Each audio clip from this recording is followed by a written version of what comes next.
Hello, welcome back to जिगर tutorials. My self Shreyansh और आज हम शुरू करने जा रहे हैं अपने रिवीजन सीरीज़ का पार्ट 3। पिछले वीडियो में हमने द नेशनलिज्म इन इंडिया के बारे में देखा था, उसमें जो भी इंपॉर्टेंट क्वेश्चंस थे। आज हम शुरू करेंगे अपना the making of global world. ये एक अच्छा चैप्टर है, the making of the global world, और इससे क्वेश्चन भी काफ़ी अच्छे अच्छे बनते हैं। ठीक है, तो एक बार इसके सारे क्वेश्चंस हम देख लेते हैं, कैसे क्वेश्चंस बनेंगे और कैसे हमें आंसर लिखने हैं। ठीक है, चलो शुरू करते हैं।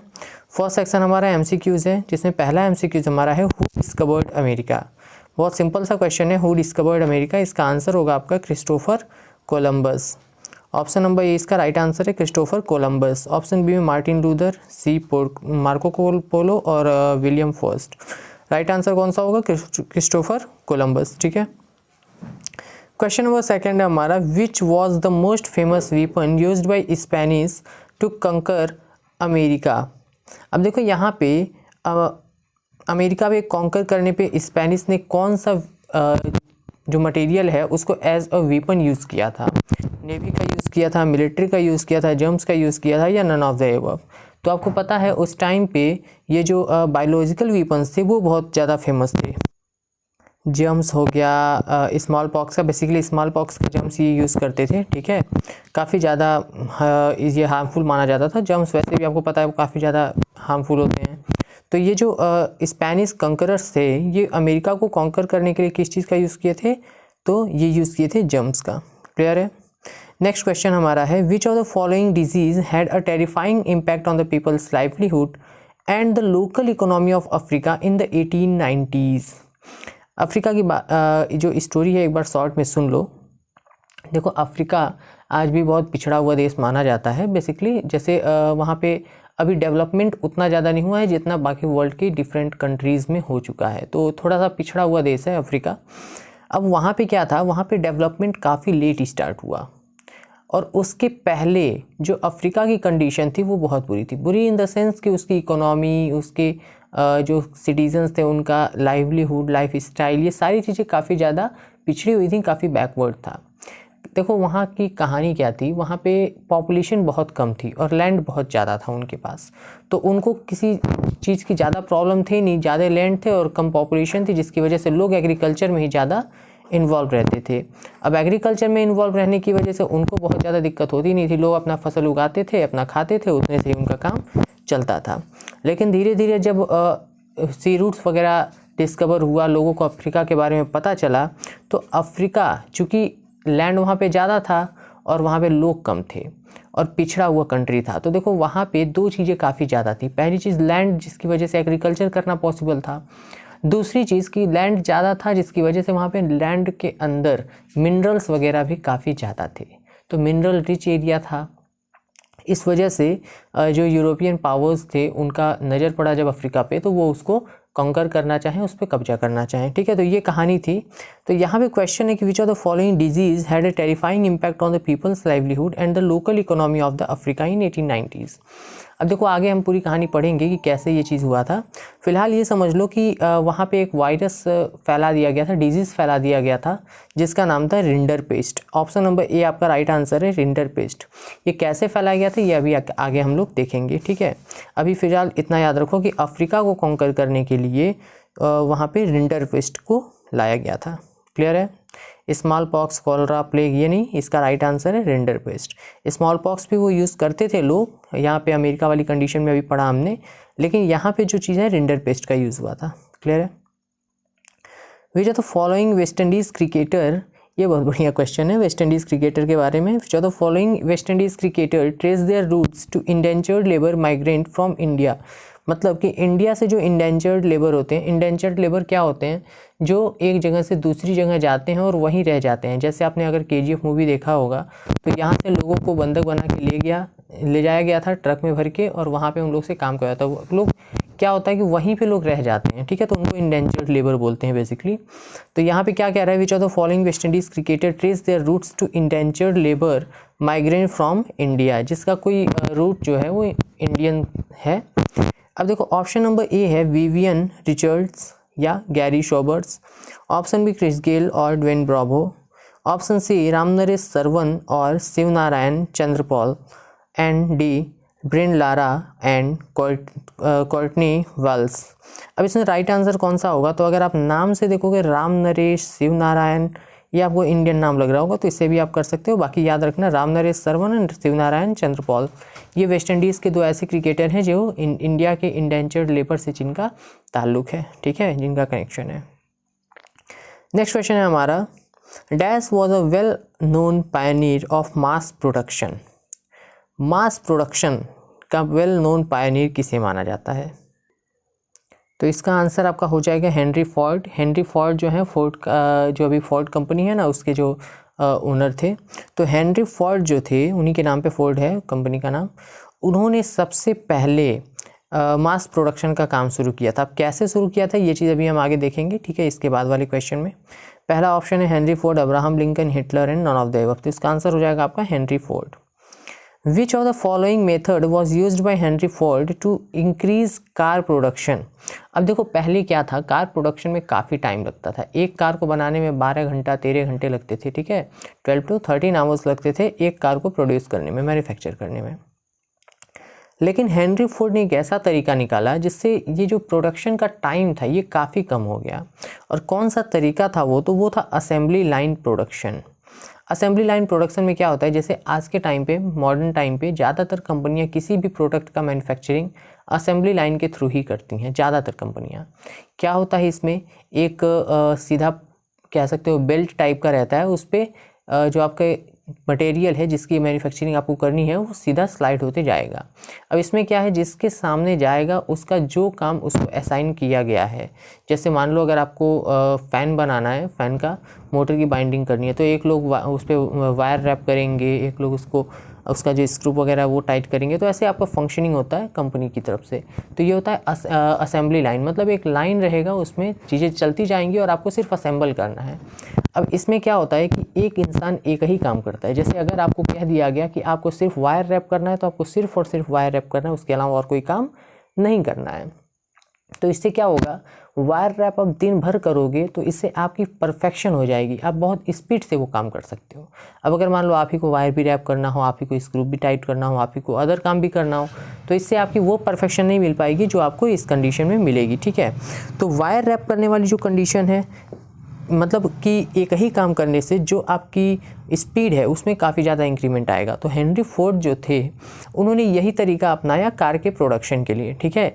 शिकागो के स्लॉटर हाउस से वो ये तरीका अपनाए थे, ठीक है।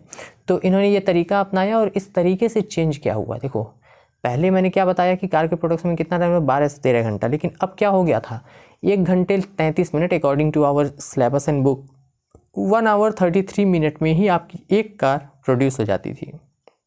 अब टाइम का डिफरेंस देखो, जहाँ पे पहले 12 से 13 घंटा लगता था, अब सिर्फ और सिर्फ 1 से 1.5 घंटे में आपकी कार तैयार। तो ये चीज़ था मास प्रोडक्शन। अब इससे क्या होगा, काफ़ी ज़्यादा टाइम कम हो गया। तो एक दिन में जहाँ पे एक कार निकलती थी वहाँ पे अब 10 कार 12 कारें निकलेंगी, ठीक है।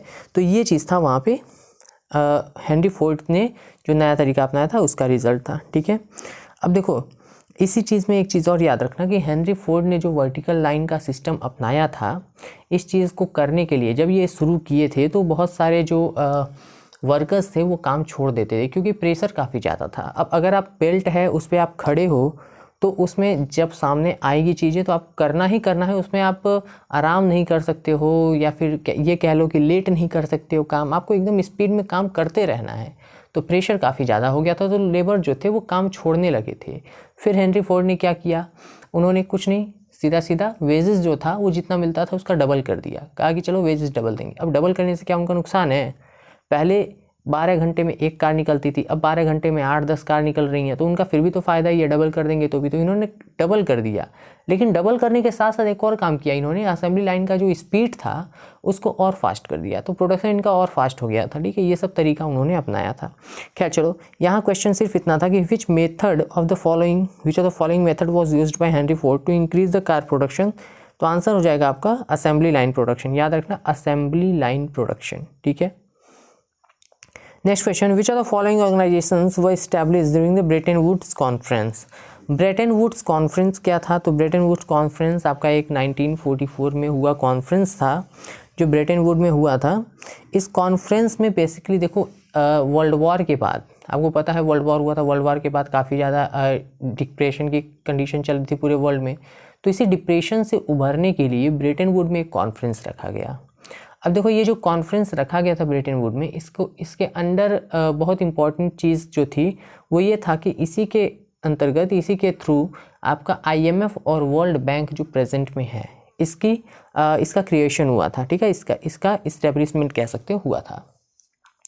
अब यहाँ पे एक चीज़ याद रखना, वर्ल्ड बैंक और IMF दोनों की फंक्शनिंग डिफरेंट है, दोनों का क्या क्या काम है ये बहुत इंपॉर्टेंट है। IMF का क्या काम होता है? IMF का काम होता है आपका फंडिंग करना, किस चीज़ को? तो जो भी आपकी बिजनेस है, ठीक है ना, मार्केट की जो बिजनेस है, एक कंट्री दूसरे कंट्री के साथ जो बिजनेस करती है उस बिजनेस के लिए पैसे देना, लोन देना।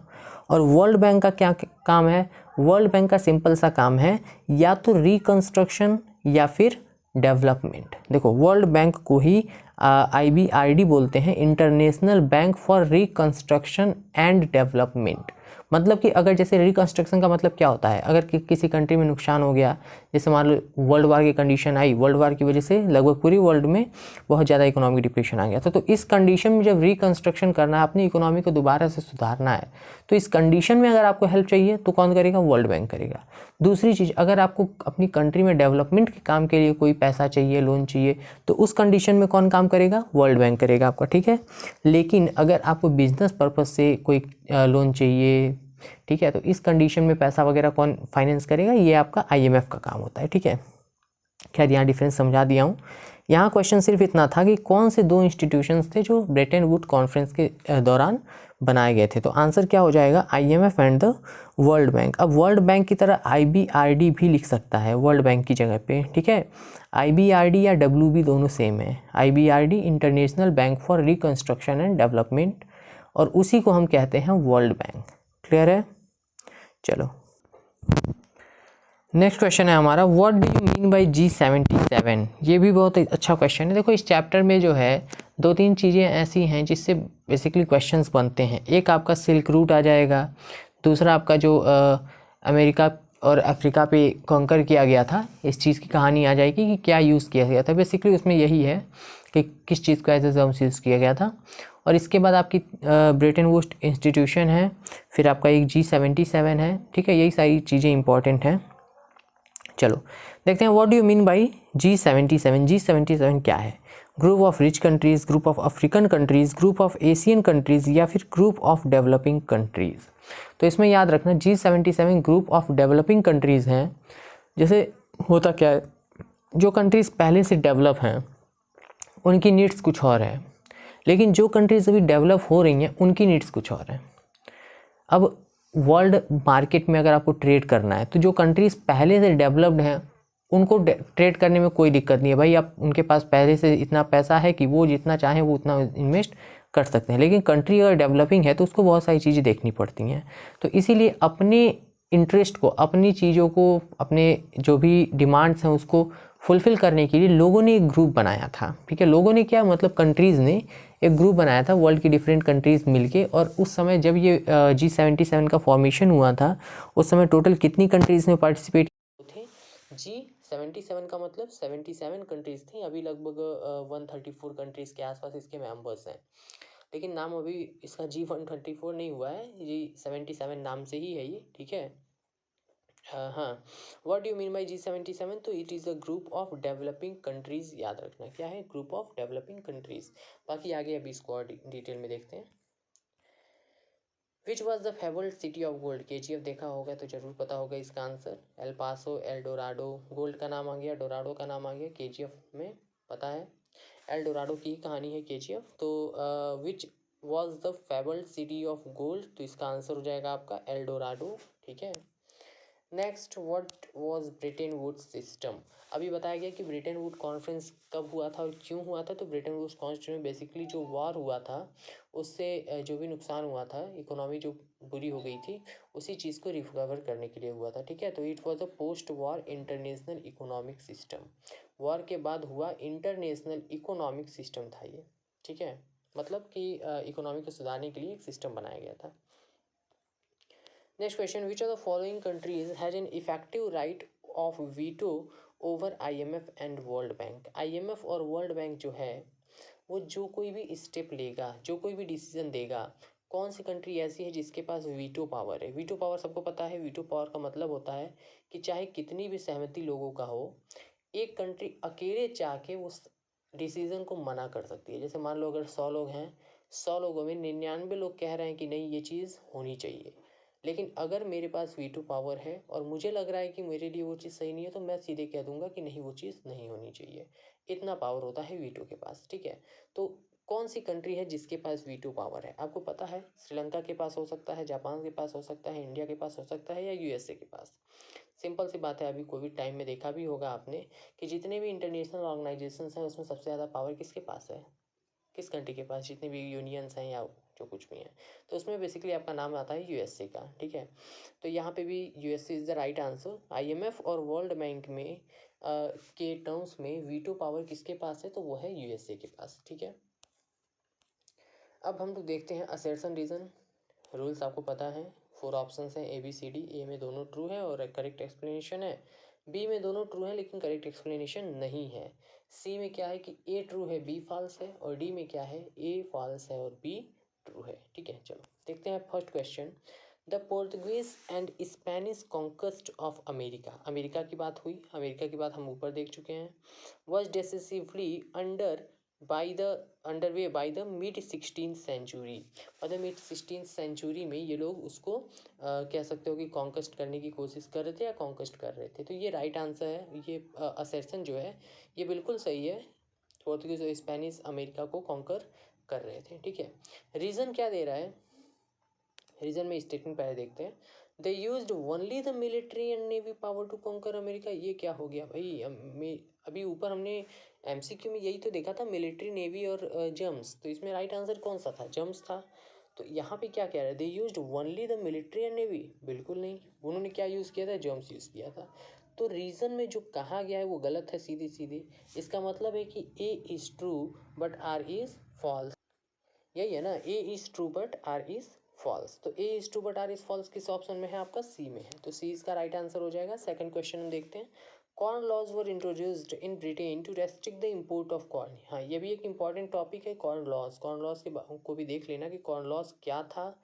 इसमें 3 क्वेश्चंस बनते हैं। पहली चीज़ कॉर्न लॉ क्या था ये समझ लेना, दूसरी चीज़ कि कॉर्न लॉ को क्यों इंट्रोड्यूस किया गया था, और कॉर्न लॉ को क्यों हटाया गया। एक बार इंट्रोड्यूस किया गया था ब्रिटिश गवर्नमेंट के द्वारा, उसके बाद डिमांड हुई कि इसको हटा दिया जाए, तो उसको हटाया गया था। तो दोनों कंडीशन है कि कॉर्न लॉ क्यों इंट्रोड्यूस हुआ था, क्यों हटाया गया था, और इंट्रोड्यूस होने के बाद क्या कंडीशन हुई थी, हटाने के बाद फिर क्या कंडीशन रही, ठीक है। तो ये चीज़ें हैं, देखते हैं असर्शन रीजन। असर्शन कह रहा है corn laws were introduced in Britain to restrict the import of corn.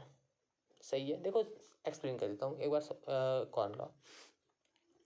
Corn law क्या था, ब्रिटिश गवर्नमेंट ने एक नियम बनाया, एक लॉ लाया, एक कानून लाया। क्या कानून लाया कि जो फॉरेन मार्केट हैं, बाहर की जो भी इंपोर्ट होती हैं चीज़ें, उस पर रेस्ट्रिक्शन लगा दिया गया कि बाहर से कोई भी चीज़ें हमारी कंट्री में नहीं आएंगी। अब ये चीज़ क्यों किया गया था, तो अपनी मार्केट को बचाने के लिए। अब इससे क्या होगा, इससे फ़ायदा क्या होगा कि जब बाहर से चीज़ें आपकी कंट्री में नहीं आएंगी तो आपकी कंट्री के लोग कहाँ की चीज़ यूज़ करेंगे, सिंपल सी बात है, आपकी कंट्री के जो प्रोडक्शन है उसी को लोग यूज़ करेंगे। तो वही कंडीशन थी वहाँ पे, ठीक है। कॉर्न लॉज इसीलिए इंट्रोड्यूस किया गया था ताकि जो कंट्री के, अपनी कंट्री के कॉर्न्स हैं उसको ज़्यादा यूज़ किया जा सके और बाहरी जो इंटरफेरेंस है उससे अपनी मार्केट को बचाया जा सके, ठीक है। तो कॉर्न लॉ इसलिए इंट्रोड्यूस हुआ था। तो पहला जो असर्शन है, corn laws for introduce in Britain to restrict the import of corn, ये बिल्कुल सही है। अब देखो, कॉर्न लॉ को इंट्रोड्यूस करने की जिद कौन कर रहा था, जो प्रोड्यूस कर रहा था। प्रोड्यूस करने का मतलब जो पीजेंट्स वगैरह थे, जो वहाँ के लेबर्स पीजेंट्स, ये लोग डिमांड किए थे कि कॉर्न लॉज इंट्रोड्यूस होना चाहिए। ये लोग डिमांड की थी, या फिर कह सकते हो कि इन लोग के फ़ायदे के लिए कॉर्न लॉ इंट्रोड्यूस किया गया था। लेकिन जो भी आपके बिजनेस क्लास के लोग थे, इंडस्ट्रियलिस्ट थे, ये लोग नहीं चाहते थे कि कॉर्न लॉ इंट्रोड्यूस हो। क्यों? क्योंकि देखो, बिजनेस क्लास के लोग क्या चाहते हैं, इम्पोर्ट एक्सपोर्ट। जब आप इम्पोर्ट एक्सपोर्ट ही बंद कर दोगे तो बिजनेस क्लास खुश रहेगा क्या, इंडस्ट्रियलिस्ट हो गए, बिजनेस क्लास हो गए, ये लोग नाराज़ रहेंगे। तो ये लोग नहीं चाहते थे कि कॉर्न लॉ इंट्रोड्यूस हो। तो इंट्रोड्यूस हुआ, लेकिन कौन हटाना चाहता था, तो ये हटाना चाहते थे इंडस्ट्रियलिस्ट और जो अर्बन ड्वेलर्स वगैरह थे वो लोग, ठीक है। तो अब देखो यहाँ पे रीज़न में क्या कह रहा है, दिस पहले तो असर्शन में कहा कि corn laws were introduce in Britain to restrict the import of corn, बिल्कुल सही बात है। रीज़न में कह रहा है कि the laws was introduced by the government under the pressure of industrialist and urban dwellers. ऐसा है क्या? यहाँ रिमूव्ड नहीं लिखा है, इंट्रोड्यूस्ड लिखा है। मतलब कॉर्न लॉ को इंट्रोड्यूस किया गया था इंडस्ट्रियलिस्ट और अर्बन ड्वेलर्स के प्रेशर की वजह से, ऐसा था। अभी मैंने क्या बताया कि पीजेंट्स के फ़ायदे की चीज़ थी ये, इंडस्ट्रियलिस्ट और जो अर्बन ड्वेलर्स थे इनके लिए इससे फ़ायदा नहीं था। क्यों नहीं फ़ायदा था? क्योंकि ये प्रोड्यूस नहीं करते थे। अब अगर फॉरेन से, देखो दिक्कत क्यों हो रही थी, दिक्कत होती नहीं भाई, आप बाहर से लेना बंद कर दोगे, अगर अपनी कंट्री में प्रोड्यूसर है तो कोई दिक्कत नहीं है। प्रॉब्लम क्या थी कि सिर्फ अपने कंट्री में अगर प्रोडक्शन होगा तो जो भी आपको पता है प्रोडक्शन है वो लिमिटेड हो जाएगा। और आपको पता है अगर डिमांड के अकॉर्डिंग प्रोडक्शन नहीं होगा तो ऐसी कंडीशन में प्राइजेस बहुत ज़्यादा हाई हो जाएंगे। तो वही कंडीशन हुआ था, मार्केट बाहर से चीज़ें आनी बंद हो गई थी, इसलिए कंट्री की चीज़ें बिक रही थी और सिर्फ कंट्री की चीज़ें बिकने की वजह से प्राइसेस भी बहुत काफ़ी ज़्यादा बढ़ गए थे, इससे भी लोगों को दिक्कत हुई थी। तो इस वजह से ये लोग अपोज करना चाहते थे। तो आपको पता है असर्शन सही है, लेकिन रीज़न क्या है? रीज़न गलत है। इंडस्ट्रियलिस्ट और अर्बन ड्वेलर्स की वजह से इंट्रोड्यूस नहीं हुआ था, इंडस्ट्रियलिस्ट और अर्बन ड्वेलर्स की वजह से इसको एबोलिश किया गया था, हटाया गया था कॉर्न लॉज को। क्लियर है ना? चलो आगे देखते हैं, इसका आंसर क्या हो जाएगा? C, A is true but R is false. अगला है, in the late 19th century Europeans were attracted to Africa. सही है क्या? बिल्कुल सही है। आपको अभी बताया गया ना कि 19th सेंचुरी के आसपास धीरे धीरे लोग अफ्रीका की तरफ अट्रैक्टेड हुए। और क्यों अट्रैक्टेड हुए थे ये भी बताया गया है, क्योंकि वहाँ पे रिसोर्सेज और लैंड्स काफ़ी ज़्यादा थे, मिनरल्स वगैरह। ठीक है, रीज़न क्या कह रहा है? African economy was growing at a high rate at that time. सही है क्या? अफ्रीकन इकोनॉमी काफ़ी तेज़ी, मैंने कहा कि अभी तक अफ्रीका की डेवलपमेंट बहुत ज़्यादा नहीं हुई है। तो आप उसी टाइम पे 19th सेंचुरी में कह रहे हो कि African economy was growing at a high rate at that time, बिल्कुल गलत बात है। तो असर्शन तो आपका सही है कि in the late 19th century Europeans were attracted to Africa, लेकिन रीज़न गलत है, इसलिए ऑप्शन कौन सा सही हो जाएगा? Option number C, A is true but R is false. Very good. Next है आपका assertion, the first world war was fought between two power blocs. सही है क्या? Two power blocs, GTO BRF, मतलब एलाइड पावर्स सेंट्रल पावर। सही है। The first world war was fought between the two power blocs. अब reason में क्या कहा गया है? The great depression began around 1929 and lasted till mid 1930। तो ये भी आपका सही है। 1929 के आसपास जो ग्रेट डिप्रेशन था उसका इफेक्ट देखने को मिला था वर्ल्ड में, और मिड 1930s तक गया था। वैसे 30 के बाद भी कुछ इसका इफेक्ट रहा था, पूरी तरह से ख़त्म नहीं था, लेकिन मेन जो इफेक्ट था ये 1929 से 1930 के बीच में था। तो असर्शन भी सही है, रीज़न भी सही है। अब हमें इस कंडीशन में चेक करना है कि क्या रीज़न असर्शन का एक्सप्लेनेशन है। तो कहा गया कि फर्स्ट वर्ल्ड वॉर दो पावर ब्लॉक्स के बीच में हुआ था। दूसरे में कहा गया कि ग्रेट डिप्रेशन 1929 से 1930 के बीच में हुआ था। ग्रेट डिप्रेशन का फर्स्ट वर्ल्ड वॉर किन के बीच में हुआ था, इससे कोई रिलेशन नहीं है, इसलिए आपका ऑप्शन कौन सा हो जाएगा? ऑप्शन नंबर बी हो जाएगा कि ए भी ट्रू है, आर भी ट्रू है, लेकिन आर ए का करेक्ट एक्सप्लेनेशन नहीं है। ओके नेक्स्ट असर्शन है, G77 was designed under Bretton Woods. Bretton Woods नहीं, देखो ये G77 जो है वो ब्रिटेन वुड्स के अंडर में नहीं हुआ था। ब्रिटेन वुड्स के अंडर में क्या हुआ था? ब्रिटेन वुड्स के अंडर में आपका IMF और वर्ल्ड बैंक का फॉर्मेशन हुआ था, इतना याद रखना। G77 काफ़ी बाद में फॉर्म हुआ था, ब्रिटेन वुड्स के टाइम पे इसका फॉर्मेशन नहीं हुआ था, ये काफ़ी बाद की बात है। ठीक है, तो ब्रिटेन वुड्स के समय में याद रखना IMF और वर्ल्ड बैंक, मतलब IBRD याद रखना। G77 was designed under Bretton Woods, तो असर्शन ही रॉन्ग हो गया। अब रीज़न क्या कह रहा है कि G77 was created by the western economics to have control over natural resource, development, fair prices and better access for their manufactured goods in developed countries market. देखो यहाँ पे क्वेश्चन देने का सेंस सिर्फ इतना नहीं है कि आप क्वेश्चन देख लो, क्वेश्चन समझ लो। क्वेश्चन देने का सेंस ये भी है कि आप डिफरेंट टाइप्स के आंसर और उसके बारे में जो भी आपको डाटा चाहिए, नोट्स चाहिए, वो भी आपको मिलता जाए। जैसे अब G77 के बारे में यहाँ पे एक कंप्लीट नोट्स आपको है कि G77 क्यों क्रिएट हुआ था। तो G77 was created by western economics to have, क्यों हुआ था? कंट्रोल ओवर नेचुरल रिसोर्सेज, जो भी उनके नेचुरल रिसोर्स हैं उस पर उनका कंट्रोल हो। डेवलपमेंट के लिए, मतलब जो डेवलपिंग कंट्रीज़ हैं वो अपने डेवलपमेंट के पॉइंट ऑफ व्यू से इसको फॉर्म किए थे। साथ में आपको फेयर प्राइसेस मिले, क्योंकि उनको चाहिए था वर्ल्ड मार्केट में जब अपनी चीज़ें बेचें तो उनको उन चीज़ों का फेयर प्राइस मिलना चाहिए, ठीक है। And better access for their manufactured goods in the developed countries market. तो ये था आपका G77। तो यहाँ पे क्लियर आपको दिख रहा है असर्शन गलत है, लेकिन रीज़न जो है G77 का फॉर्मेशन यही सब वजह से तो हुआ था। तो रीज़न आपका बिल्कुल सही है, मतलब A is true but R is false. अभी तक हमने क्या देखा है कि A is false but R is true, ये वाली कंडीशन देखे थे, लेकिन अभी तक A is false but R is true वाली कंडीशन नहीं देखे थे। तो ये वाला हमारा डी आंसर हो जाएगा इसका, ठीक है। डी में क्या था? A is false but R is true. Next है करेक्ट द फॉलोइंग स्टेटमेंट। अब ये correct the following statement. Silk route is referred to the network of routes connecting America and Europe. यहाँ याद रखना अमेरिका नहीं होगा, अमेरिका की जगह क्या होगा? एशिया होगा। सिल्क रूट एक एंशियंट टाइम का वो रास्ता था जो, यहाँ पे एक ट्रिक बता रहा हूँ शॉर्ट में, यूरेशिया याद रखना। यूरेशियन प्लेट पता है ना, यूरेशियन प्लेट ज्योग्राफी में पढ़ा होगा, ठीक है, क्लास 9th में। तो यूरेशियन प्लेट से याद रखना यूरेशिया, यूरेशिया मतलब यूरोप और एशिया। तो ये जो सिल्क रूट था ये यूरोप और एशिया को कनेक्ट करता है, और साथ में एक कंट्री और याद रखना, एक कॉन्टिनेंट याद रखना, अफ्रीका, ठीक है। तो यूरोप, एशिया और अफ्रीका को कनेक्ट करता है, अमेरिका को कनेक्ट नहीं करता है, ठीक है। तो यहाँ पे याद रखना silk route is referred to the network of routes connecting, यहाँ पे एशिया एंड यूरोप हो जाएगा। मेन एशिया और यूरोप को ही ये कनेक्ट करता है, याद रखना Eurasia, Asia and Europe. Next question है हमारा, flexible exchange rate is fixed by the government. Flexible rate, इसको भी अभी आगे मैं एक्सप्लेन किया हूँ कि फ्लेक्सिबल एक्सचेंज रेट क्या होता है और फिक्स्ड एक्सचेंज रेट क्या होता है। देखो जैसे अभी आज के टाइम पे प्रेजेंट में हम क्या देखते हैं कि रुपये की वैल्यू जो है, इंडियन रुपये की वैल्यू है या जिस भी कंट्री की करेंसी है उसकी वैल्यू फिक्स नहीं होती है। अगर US डॉलर के कंपैरिजन में आप देखोगे तो हमेशा उसकी वैल्यू फ्लक्चुएट करती रहती है, आज ज़्यादा होगी, कल कुछ कम होगी, फिर ज़्यादा होगी, फिर कम होगी।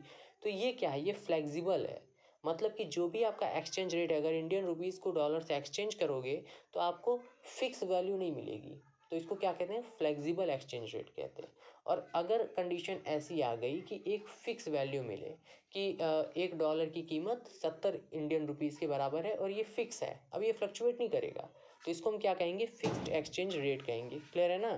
चलो देखते हैं। Flexible exchange rate is fixed by the government, ऐसा होता है क्या? फ्लेक्सिबल एक्सचेंज भाई फ्लेक्सिबल है तो वो फिक्स क्यों होगा? फिक्स कौन सा होगा? Fixed exchange rate is fixed by the government. Clear है ना? तो फ्लेक्सिबल को हटा के क्या कर देंगे? फिक्स्ड कर देंगे। हाँ, फ्लेक्सिबल को हटा के फिक्स कर देंगे। चलो अगला है, IMF is an organisation whose aim is to liberalise international trade. भाई IMF का काम क्या बताया गया था? इकोनॉमी से रिलेटेड है ना IMF। हाँ, IMF का काम क्या था? IMF का काम था, जब देखो एक चीज़ और समझ लो, ट्रेड जब होता है तो उसमें इम्पोर्ट एक्सपोर्ट होता है। ट्रेड होता है तो क्या होता है? इम्पोर्ट एक्सपोर्ट होता है। तो जब कभी आपका इम्पोर्ट कम होगा और एक्सपोर्ट ज़्यादा होगा तो ये ट्रेड सरप्लस माना जाता है। क्या चीज़? इम्पोर्ट कम हो, एक्सपोर्ट ज़्यादा हो। कॉपी पेन लेके इसको नोट कर लो। इम्पोर्ट कम हो, एक्सपोर्ट ज़्यादा हो तो ट्रेड सरप्लस माना जाता है, और इम्पोर्ट ज़्यादा हो, एक्सपोर्ट कम हो तो इसको ट्रेड डेफिसिट माना जाता है, ठीक है। अभी आगे लिखा हुआ है ये चीज़, ठीक है। ट्रेड क्या बोला गया कि अगर इम्पोर्ट ज़्यादा है और एक्सपोर्ट कम है, मतलब चीज़ें आप खरीद रहे हो ज़्यादा, ऐसे समझ लो कि अगर आप खरीद रहे हो ज़्यादा और बेच रहे हो कम तो आपका फ़ायदा है या नुकसान है? नुकसान होगा। तो अगर इम्पोर्ट ज़्यादा है तो डेफिसिट होगा, अगर एक्सपोर्ट ज़्यादा है मतलब बेच रहे हो ज़्यादा तो सरप्लस होगा। सरप्लस का मतलब ज़्यादा होता है, ठीक है। तो ज़्यादा बेचोगे तो ज़्यादा फ़ायदा होगा, तो ज़्यादा बेचोगे तो सरप्लस होगा, कम बेचोगे और ज़्यादा खरीदोगे तो यहाँ पे डेफिसिट होगा। लेकिन अगर खरीदोगे जितना उतना ही बेचोगे तो बैलेंस ऑफ ट्रेड इसको बोलते हैं, ठीक है। तो देखो IMF का जो काम होता है यही बैलेंस ऑफ ट्रेड मेंटेन करना होता है। बैलेंस ऑफ ट्रेड कैसे मेंटेन करेगा? अगर मान लो कोई कंट्री ट्रेड सरप्लस में है, कोई कंट्री ट्रेड डेफिसिट में है, तो जो कंट्री डेफिसिट है उसको ये फाइनेंस करेगा, उसका प्रोडक्शन इंक्रीज करेगा, जो कुछ भी तरीका है। तो इसका मेन काम IMF का क्या है कि वर्ल्ड ट्रेड को बैलेंस करना, बैलेंस ऑफ ट्रेड इसका काम है। लेकिन उसके लिए जो भी नियम कानून बनाना है, जो कुछ भी करना है, ये सब IMF का काम नहीं है। उसके लिए WTO है ना, वर्ल्ड ट्रेड ऑर्गेनाइजेशन, डायरेक्ट उसमें ट्रेड लिखा हुआ है, वर्ल्ड ट्रेड ऑर्गेनाइजेशन का काम है ये सब। तो यहाँ पे क्या लिखा है, IMF is an organisation whose aim is to liberalise international trade. नहीं, ऐसा नहीं है, इंटरनेशनल ट्रेड को लिबरलाइज करने का काम किसका है, WTO का है। देखो यहाँ पे मैंने 2 पॉइंट दिया है, हालांकि देना चाहिए एक ही, तो क्यों 2 पॉइंट दिया है, यहाँ पे आपको सही क्या करना है, IMF को हटा के WTO लगा दोगे। WTO is an organisation whose aim is to liberalise international trade. लेकिन इन केस मान लो आप WTO नहीं याद आता है, तो आप ये भी कर सकते हो कि IMF is an organisation whose aim is to deal with external surplus and, अच्छा देखो यहाँ लिखा हुआ है, deal with external surplus and deficit of the member nations. जो भी इसके मेंबर नेशंस हैं IMF, उसका ट्रेड सरप्लस या ट्रेड डेफिसिट की जो कंडीशन है उसको मेंटेन करके बैलेंस ऑफ ट्रेड को मेंटेन करना IMF का काम होता है, ठीक है। वैसे इसका राइट आंसर WTO ही हटाना है, क्योंकि पूरा स्टेटमेंट ऐड करना कभी भी आपका करेक्ट द स्टेटमेंट का आंसर नहीं होता है, ठीक है। वहाँ पे एक की वर्ड होगा जिसको आपको चेंज करना होगा। चलो नेक्स्ट क्वेश्चन हम चलते हैं। गिव सिंगल टर्म, ये आपका गिफ्ट सिंगल टर्म आपका फिल इन द ब्लैंक्स या फिर डेफिनेशन या वन वर्ड किसी में आ सकता है, ठीक है। तो गिव सिंगल टर्म में हमारा पहला क्वेश्चन है, a bonded labourer under contract to work for an employer for a specific amount of time to pay off his passage to a new country or home. ये पूरी कहानी है simple सी। Indentured labour अभी ऊपर बताया गया ना कि इंडेंचर्ड लेबर कौन होते हैं, जो कहीं पे जाके कॉन्ट्रैक्ट के थ्रू काम करते हैं। कॉन्ट्रैक्ट का मतलब वो फिक्स हो जाता है कि हाँ हम 40 साल 50 साल 20 साल 10 साल काम करेंगे, और होता है ऐसा है कि वो 10 साल के लिए जाते हैं और फिर कभी वापस नहीं आते हैं। बेसिकली ये रियलिटी है। खैर, इंडेंचर्ड लेबर की कंडीशन तो देख ही चुके हो आप KGF में। A bonded laborer under contract to work for an employer for a specific amount of time to pay off his passes to a new country or home, इसको कहते हैं हम indentured labor. Second, it is a situation under which the value of export is more than import. अब यहाँ पे ध्यान देना, export is more मतलब ज़्यादा बेचोगे तो क्या होगा, फ़ायदा होगा मतलब ट्रेड सरप्लस है, तो आंसर हो जाएगा ट्रेड सरप्लस। लेकिन अगर यहीं पे क्या दिया कि it is a situation under which the value of export is less than import, अगर एक्सपोर्ट इंपोर्ट से कम हो गया तो इस कंडीशन में इंपोर्ट ज़्यादा हो गया, और इंपोर्ट ज़्यादा होते ही क्या होगा, ट्रेड डेफिसिट हो जाएगा, ठीक है। चलो नेक्स्ट क्वेश्चन है हमारा, the routes which knitted together. अच्छा यहाँ पे एक चीज़ और देख लो कि अगर लिख दिया कि export is equal to import, तो ऐसी कंडीशन में क्या होगा, बैलेंस ऑफ ट्रेड होगा। क्लियर है ना, बैलेंस ऑफ ट्रेड होगा। नेक्स्ट हमारा है, the route which knitted together vast region of Asia and linked Asia with Europe and North Africa. अभी बताया गया है, एशिया यूरोप और अफ्रीका को जो रास्ता जोड़ता है उसे क्या कहते हैं, सिल्क रूट कहते हैं। अब इसके आगे इतने से ही आपका क्लियर है, लेकिन इसके आगे भी लिखा गया है, तो क्यों लिखा गया है, ताकि आपको सिल्क रूट के बारे में थोड़ा सा नॉलेज मिल जाए। These routes are known to have existed since before the Christian era and thrived almost till 15th century. जो आपका क्रिश्चियन एरा था उसके पहले से ये माना जाता है इसका यूज़ होता था, और कब तक चला था इसका यूज़, तो बेसिकली 15th सेंचुरी तक ये माना जाता है। खैर, इतना याद रखना कि सिल्क रूट जो है वो एशिया, अफ्रीका और यूरोप को कनेक्ट करता है, इसमें अमेरिका नहीं आता है। क्लियर है ना। नेक्स्ट क्वेश्चन है, movement of people, goods and services across the nation, इसको क्या कहते हैं, इसको हम कहते हैं ग्लोबलाइजेशन। ग्लोबलाइजेशन क्या होता है, interlinking of the world market, ये भी कह सकते हो, या फिर ये कह सकते हो कि अब देखो interlinking of the world market, ये उसका शॉर्ट डिफिनीशन है। शॉर्ट डिफिनीशन का मतलब एक लाइन में कह दिया कि वर्ल्ड मार्केट जो है उसका इंटरलिंक होना, इसी को हम क्या कहते हैं, ग्लोबलाइजेशन। लेकिन उसी को हम दूसरे टर्म्स में अगर कहा जाए तो मूवमेंट ऑफ द पीपल, क्योंकि वर्ल्ड मार्केट के लिंक होने से क्या होगा, लोग आएंगे जाएंगे एक कंट्री से दूसरी कंट्री में, लोगों के जो गुड्स हैं वो आएंगे जाएंगे, सर्विसेज लोग प्रोवाइड करेंगे एक कंट्री से दूसरी कंट्री, तो वही चीज़ है, movement of goods people and services across the nation is known as globalisation. अब 1 मार्कर क्वेश्चन में आते हैं, what were the canal colonies, why and where were they set up. Canal मतलब पता है नहर जो होता है, तो कैनाल कॉलोनीज ये बेसिकली इंडिया के टर्म्स में क्वेश्चन किया गया है, कैनाल कॉलोनीज क्या थे और इसका यूज़ कहाँ पे और क्यों हुआ था। तो जो semi waste areas of Punjab था वहाँ पे इरिगेशन करने के लिए कैनाल्स बनाए गए थे, नहर बनाया गया था, ठीक है, कैनाल सिस्टम। तो देखो सेमी वेस्ट एरियाज़ मतलब कि जो वेस्ट क्यों है, क्योंकि वहाँ पे इरिगेशन नहीं है, तो इरिगेशन ना होने की वजह से वेस्ट पड़े हुए हैं, इसलिए उसको सेमी वेस्ट बोला गया। पूरी तरीके से वो वेस्ट एरियाज़ नहीं है। तो जो सेमी वेस्ट एरियाज़ हैं, जो इरिगेशन जहाँ पे इरिगेशन करने के लिए हम कैनाल फैसिलिटी का यूज़ किए थे, उन्हीं को हम क्या कहते हैं, कैनाल कॉलोनीज कहते हैं। ठीक है, तो पहला जो क्वेश्चन है, what were the canal colonies, इसका आंसर क्या होगा, semi waste areas of Punjab after being irrigated by new canals were come to be known as canal colonies. ठीक है, अब सेकंड क्वेश्चन है, why and where were they set up, तो आपको पता है पंजाब में सेटअप हुआ था, अभी लिखा गया ना ऊपर पंजाब। अब इसका आंसर जो है व्हाई, इसका आंसर है created to grow wheat and cotton for export. अब वो सेमी वेस्ट एरियाज हैं, तो वहाँ पे अगर हम इरिगेशन प्रोवाइड कर देते हैं तो वहाँ पे अच्छा खासा प्रोडक्शन हो सकता है, तो इस वजह से वहाँ पे कैनाल्स को डेवलप किया गया था ताकि हम वीट और कॉटन को ग्रो कर सकें, जिससे हम उस चीज़ को एक्सपोर्ट कर सकें। ठीक है, सेकंड क्वेश्चन है हमारा, how did rinderpest arrive in Africa in the late 1880s। इसी चीज़ को हमने अभी ऊपर देखा ना, रिंडर पेस्ट वाला, तो वहाँ मैंने बताया था कि कैसे ये चीज़ हुआ था, ये चीज़ अभी आगे डिस्कस करेंगे। देखो ये चीज़ कैसे ले जाया गया था अफ्रीका में, तो by infected cattles imported from British in Asia to feed the Italian soldiers invading Eritrea in East Africa. ठीक है, इरिट्रिया है यहाँ पे। देखो कंडीशन क्या है कि ईस्ट अफ्रीका जो है वहाँ पे इरित्रिया नाम का एक एरिया है। ठीक है ना, एक जो इरित्रिया है वहाँ पे इन्वेड किया था इटालियन सोल्जर्स ने, इटली के कुछ सोल्जर्स थे जिन्होंने वहाँ पे कब्जा किया था। कब्जा का मतलब, इन्वेड का मतलब पता है ना, तो इन्वेजन किया था, इन्वेड किया था ईस्ट अफ्रीका की इस जगह को।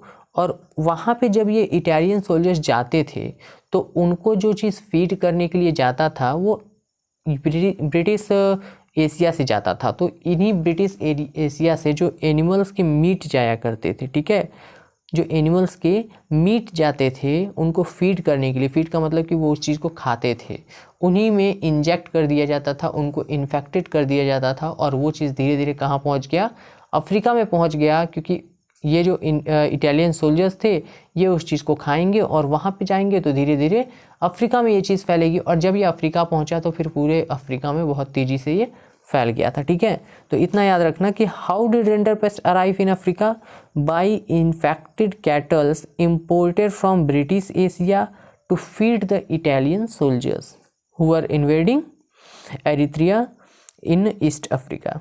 ठीक है, चलो नेक्स्ट क्वेश्चन है, what is the meaning of cultural fusion. Fusion पता है, फ्यूज़न म्यूज़िक होता है, म्यूज़िक में फ्यूज़न आता है। फ्यूज़न का सिंपल सा मतलब है मिक्सिंग, सिंपल अगर टर्म्स में देखा जाए तो फ्यूज़न का मतलब होता है मिक्सिंग। अब what is the meaning of cultural fusion, तो कल्चर का मिक्स होना ही कल्चरल फ्यूज़न कहलाता है। आंसर क्या लिखा हुआ है, process under which two or more than two cultures intermingle and produce a new culture. अगर किसी दो धर्म के लोग आपस में मिल जाएं और दोनों मिल के कुछ ऐसा काम करें जो न ही पहले धर्म का हो न ही दूसरे धर्म का हो, मतलब कह सकते हो कि दो धर्म मिल के एक तीसरा धर्म बना दें, कल्चर बना दें, तो उसको हम क्या कहेंगे, उसको हम कहेंगे कल्चरल फ्यूज़न। अब ये चीज़ हम यहाँ क्यों पढ़ रहे हैं, क्योंकि देखो इंडेंचर्ड लेबरर्स जो थे ये अपने कंट्री में रहते नहीं थे, अपने लोगों के साथ रहते नहीं थे, ये बाहर जाके रहते थे, तो बाहर जाके इनको बहुत ज़्यादा हार्ड लाइफ जीना पड़ता था, बहुत ज़्यादा हार्डशिप फेस करनी पड़ती थी।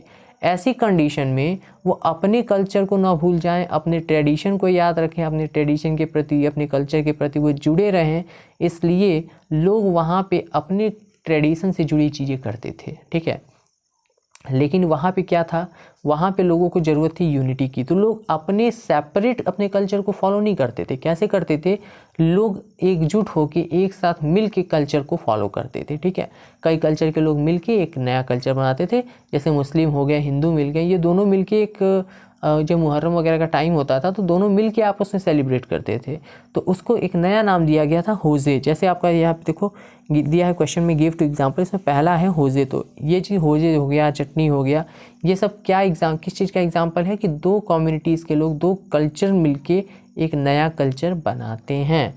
कल्चरल फ्यूज़न क्या है, तो process under which two or more than two cultures intermingle and produce a new culture. Next question है, व्हाट वाज होजे। अब देखो यहाँ पे एक्सप्लेन किया गया व्हाट वाज होजे। तो in Trinidad the annual Muharram procession was transferred into a riotous carnival called Hosay, it was one of the way to preserve the culture by indentured labourers. वही चीज़ है, इंडेंचर्ड लेबरर्स के द्वारा अपने culture को preserve करने का एक तरीका था होजे। क्या था? इंडेंचर्ड लेबरर्स के द्वारा अपने कल्चर को प्रोटेक्ट करने का एक तरीका था। कहाँ पे ये एग्जाम्पल दिया हुआ है? ट्रिनिदाद का। ट्रिनिदाद बेसिकली आपका कैरेबियन कोस्ट जो है, कोस्टल एरियाज मतलब आइलैंड पार्ट है, ठीक है, कैरेबियन का। चलो आगे देखते हैं, होजे हो गया। अब आते हैं 3 मार्क्स क्वेश्चन पे। Why was corn law एबोलिश्ड? अभी मैंने स्टार्टिंग में क्या बोला कि कॉर्न लॉ से रिलेटेड आपको 3-4 क्वेश्चन याद करने पड़ेंगे। पहला है कि कॉर्न लॉज क्या होता है, दूसरा उसका इंट्रोडक्शन क्यों हुआ था, तीसरा उसको एबोलिश क्यों किया गया था, और दोनों की कंडीशन में क्या चेंजेस आए थे सोसाइटी में। तो यहाँ पे तीसरा वाला क्वेश्चन है कि why was corn law एबोलिश्ड? Corn law को एबोलिश क्यों किया गया था? तो इसका पहला पॉइंट है इंक्रीज इन फूड प्राइजेस।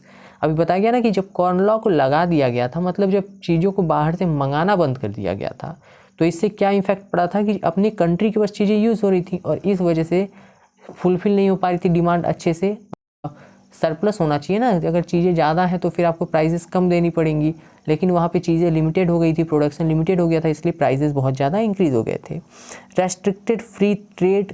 अब जो मैंने बताया कि इंडस्ट्रियलिस्ट वगैरह जो थे ये क्यों नाराज़ थे? क्योंकि अब इंपोर्ट एक्सपोर्ट बंद होने से उनका फ्री ट्रेड जो था उस पर बैन लग गया था, इस वजह से भी लोग नाराज़ थे।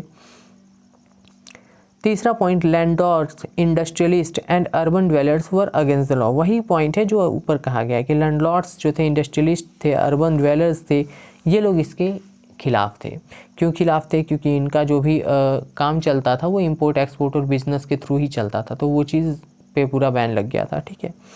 अब देखो यहाँ पे आंसर जब भी आप लिखना, तो हर वीडियो में मैं बता रहा हूँ कि एक्सप्लेन करके, इंक्रीज इन फूड प्राइजेस लिख के मत चले आना, एक्सप्लेन कर देना कि फूड प्राइजेस क्यों इंक्रीज़ हुआ था, उससे लोगों को भाई फूड प्राइजेस इंक्रीज़ हो गया, चलो ठीक है, उससे दिक्कत क्यों हो रही थी लोगों को, ये सब एक्सप्लेन कर देना, ठीक है।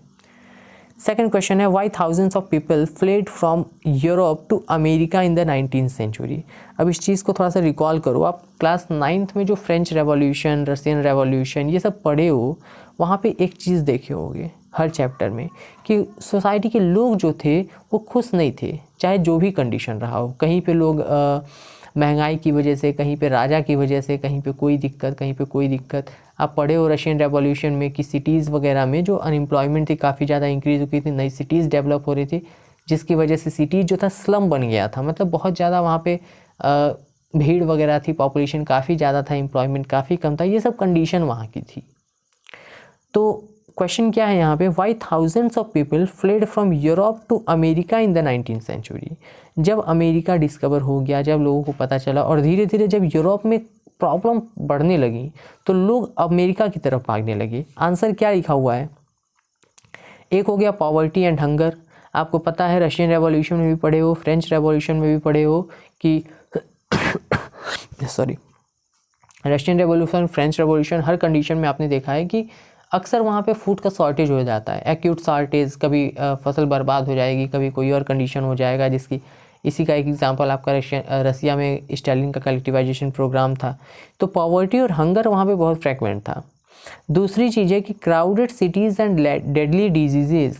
वहाँ पे क्राउडेड सिटीज़ में ओवर क्राउड हो गया था, क्योंकि जब इंडस्ट्रियलाइजेशन शुरू हुआ था यूरोपियन कंट्रीज़ में, तो वहाँ पे लोग सिटीज़ से विलेज एरिया से माइग्रेट होकर सिटीज़ में जा रहे थे और सिटीज़ में बस रहे थे। अब सिटी में इतने लोग पहुँच रहे थे कि सिटीज़ पूरा स्लम बन गया था, वहाँ पे कोई इतनी ज़्यादा भीड़ हो गई थी कि कोई व्यवस्था लोग फेस नहीं कर पा रहे थे, ठीक है। तो ये भी प्रॉब्लम था। उसके बाद रिलीजियस कॉन्फ्लिक्ट था, अपने रिलीजन वगैरह को भी लेके बहुत ज़्यादा दिक्कतें वहाँ पे चलती थी, ठीक है। तो ये सब कुछ रीजंस था जिसकी वजह से यूरोपियन लोग अपने यूरोप को छोड़ के कहाँ जा रहे थे, अमेरिका जा रहे थे 19th सेंचुरी में। क्लियर है? इसको भी एक बार पढ़ के एक्सप्लेन करके पूरा लिख के प्रैक्टिस कर लेना। कर लेना का मतलब कर लेना, ठीक है। नेक्स्ट है हमारा, what method was used by European employer to recruit and retain the African labourers. अब देखो अफ्रीका के जो जब यूरोपियंस ने अफ्रीका को अपना कॉलोनी बना लिया, अफ्रीका में मैंने क्या बताया कि अफ्रीकन्स जो थे उनके पास ज़मीन ज़्यादा थी, पॉपुलेशन कम थी। तो जब ज़मीन ज़्यादा थी, पॉपुलेशन कम थी, तो ये लोग अपने कंट्री में ही खुश थे, भाई जितना उनको चाहिए उतना मिल रहा है। लेकिन यूरोपियंस जब आए तो वो इनको ज़बरदस्ती अपने एरिया में एज ए स्लेव ले जाना चाहते थे, इनसे काम करवाना चाहते थे, लेकिन ये विलिंगली जाने के लिए तैयार नहीं थे। तो क्या ऐसा किया यूरोपियंस ने जिसकी वजह से अफ्रीकन लेबरर्स को जाना पड़ा, ये क्वेश्चन है। तो पहला है हैवी टैक्सेस। जब उनका कंट्रोल हो गया अफ्रीका पे तो वो पूरे अफ्रीका में हैवी टैक्सेस लगा दिए, जिससे लोगों की नीड्स पहले तो फुलफ़िल हो जाती थी अपने ही काम से, लेकिन अब धीरे धीरे नीड्स फुलफ़िल नहीं हो पा रही थी। दूसरा है न्यू इनहेरिटेंस लॉ। अब देखो ये बड़ा अजीब काम किए थे सब। उन लोगों ने क्या किया था, न्यू इनहेरिटेंस लॉ ला दिया था। न्यू इनहेरिटेंस लॉ में क्या किया था, पहले क्या था कि अगर पापा हैं, उनके 3 बेटे हैं, तो जो ज़मीनें होती थी वो तीनों लोगों में बढ़ जाती थी। लेकिन जब ये यूरोपियंस आए तो इन्होंने इनहेरिटेंस लॉ में क्या कहा कि जो भी प्रॉपर्टी होगी वो किसी एक को मिलेगी। अब मान लो अगर 3 बेटे हैं तो एक को प्रॉपर्टी मिल गई, बाकी 2 क्या करेंगे, तो बाकी 2 को मजबूरी में, जिसको प्रॉपर्टी मिली है वो तो एग्रीकल्चर कर लेगा जिसको ज़मीन मिल गई है, लेकिन बाकी 2 जिसके पास ज़मीनें नहीं है, जिसको ज़मीन नहीं मिली है, वो मजबूर हो कि कहाँ जाएगा, लेबर बनेगा। ठीक है, तो ये एक तरीका था।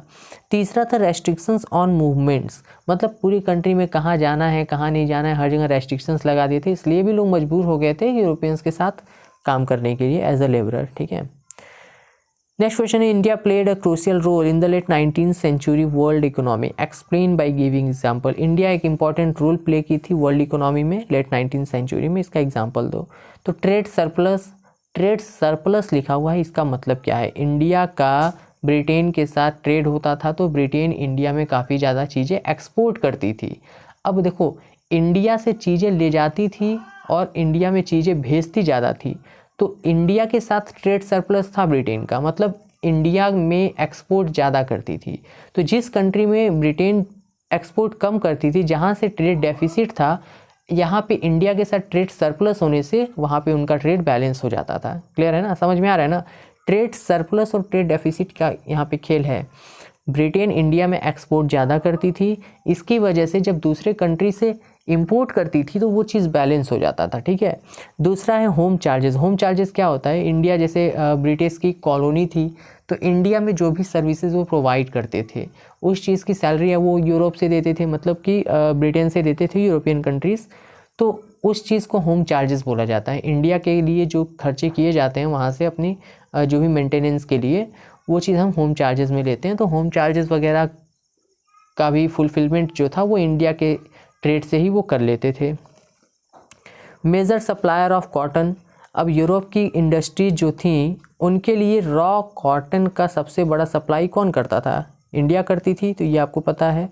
इसके बाद supplier of indentured labourers, India में चूँकि पॉपुलेशन ज़्यादा थी और वेजेस कम देना पड़ता था, तो इंडिया चाइना ये सब जो रीजन्स था एरियाज थे उसको हम क्या कहते हैं, ज़्यादा इंडेंचर्ड लेबरर करते थे ये लोग। ठीक है, एक और क्वेश्चन आता है यहाँ पे कि इंडिया में सबसे ज़्यादा लेबरर्स किन एरिया से जाते थे, तो इसका याद रखना, उत्तर प्रदेश था, बिहार था आपका, सेंट्रल इंडिया है और एक और है उसका नाम है तमिलनाडु, जो नीचे वाला है तमिलनाडु। ठीक है, तो तमिलनाडु, उत्तर प्रदेश, बिहार और सेंट्रल इंडिया से यहाँ पे लेबरर्स जाते थे।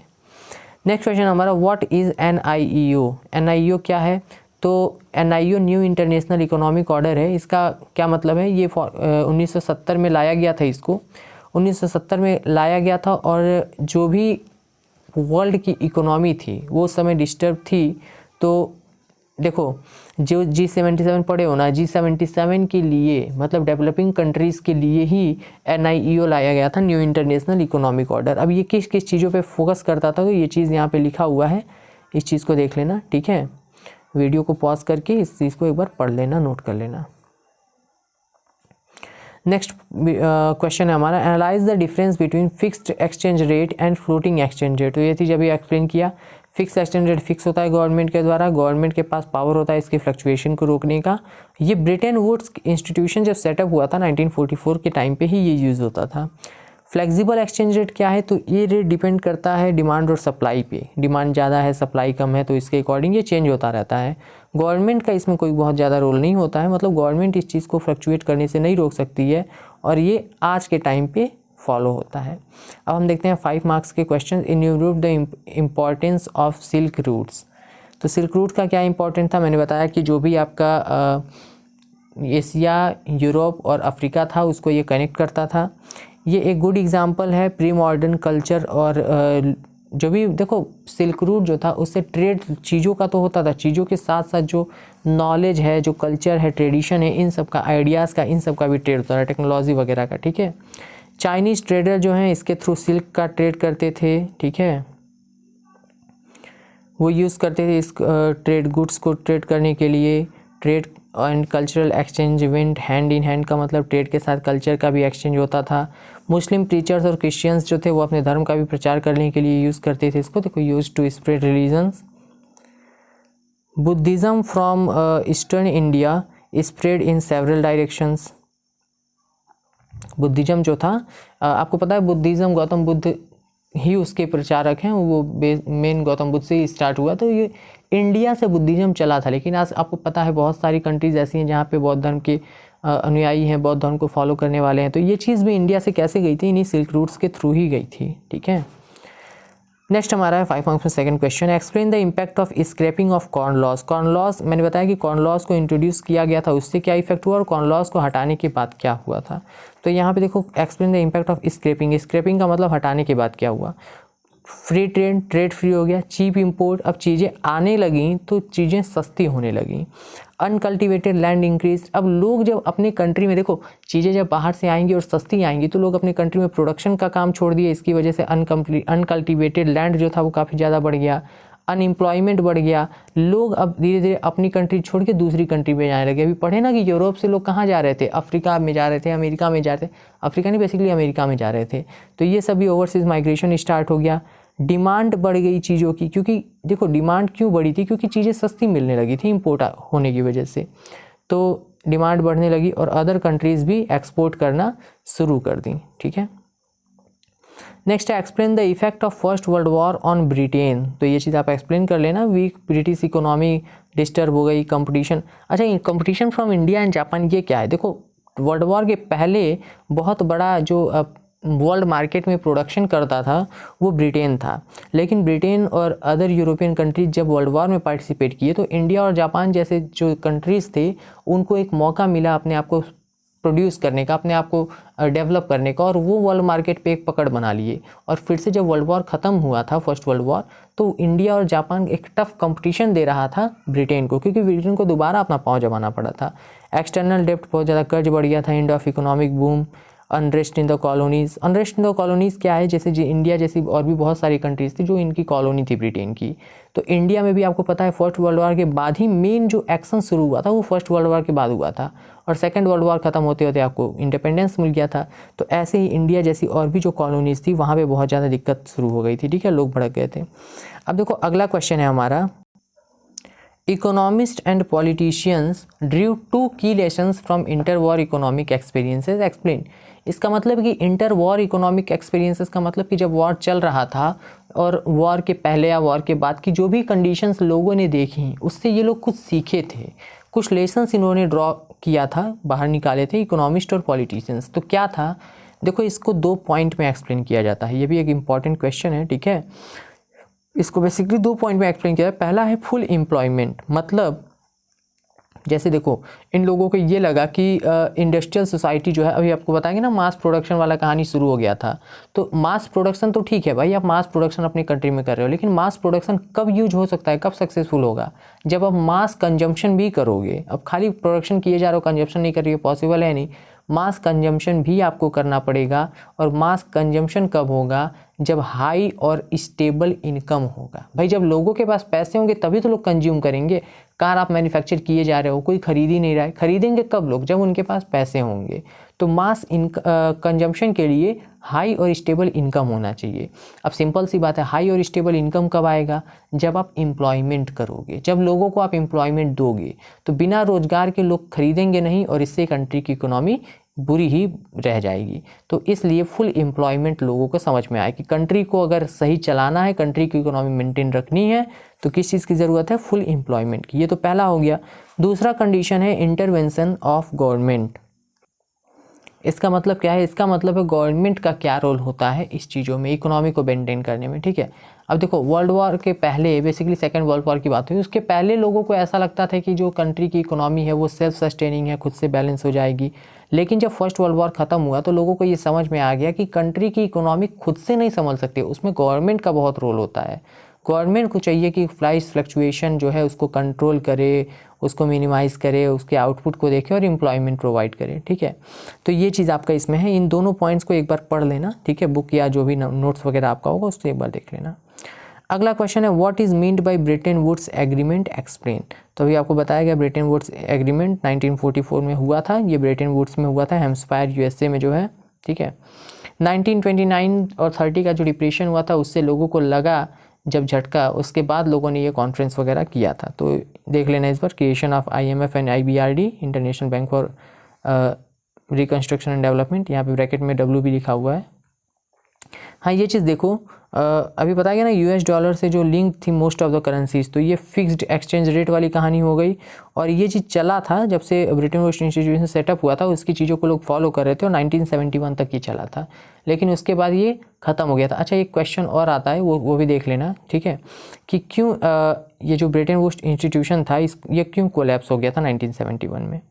अब ये हमारा लास्ट क्वेश्चन है, explain the role of technology in shaping the world economy of the 19th century. ये भी बहुत इंपॉर्टेंट क्वेश्चन है, इसको लिख के एक बार प्रैक्टिस जरूर कर लेना, ठीक है। Transformation of the world economy, इसकी वजह से वर्ल्ड की जो इकोनॉमी थी वो ट्रांसफॉर्म हो गई। क्यों ट्रांसफॉर्म हुई आपको पता है, शिपमेंट स्टीम इंजन्स वगैरह आ गए थे, साथ में आपका टेलीग्राफ आ गया था और भी बहुत सारी चीज़ें, रेफ्रिजरेटेड शिप आ गए थे, आपको पता है ना वो रेफ्रिजरेटेड शिप वाली कहानी। पहले मीट को एनिमल्स को डायरेक्ट भेजा था, इससे उनकी तबीयत ख़राब हो जाती थी। बाद में जब फ्रीज आ गया तो मीट को काट के भेजा जाने लगा, इससे अच्छी क्वालिटी का मीट आता था और ज़्यादा आता था, इससे प्राइसेस कम हो गए और सब के सब अब मीट खाने लगे। तो ये सब कंडीशन से लिंकिंग द मार्केट को लिंक करता है, impact on the meat trade, refrigerated ships वाला, social peace and imperialism, colonialism, ठीक है, ये सारी चीज़ें थी। चलो तो ये था हमारा पूरा का पूरा detail about the chapter global economy वाला, ठीक है। ग्लोबल कंट्री कैसे बनता है, ग्लोबलाइजेशन की कहानी क्या है, ठीक है। चलो आज के लिए बस इतना ही, अब मिलते हैं हम लोग नेक्स्ट चैप्टर में किसी नए चैप्टर के एक्सप्लेनेशन के साथ। बाकी देखते रहो वीडियो, और अगर पसंद आए तो बाकी आगे का जो भी आपका ड्यूटी समझो या फिर व्हाटएवर आगे करो, ठीक है। चलो मिलते हैं नेक्स्ट वीडियो में, गुड डे।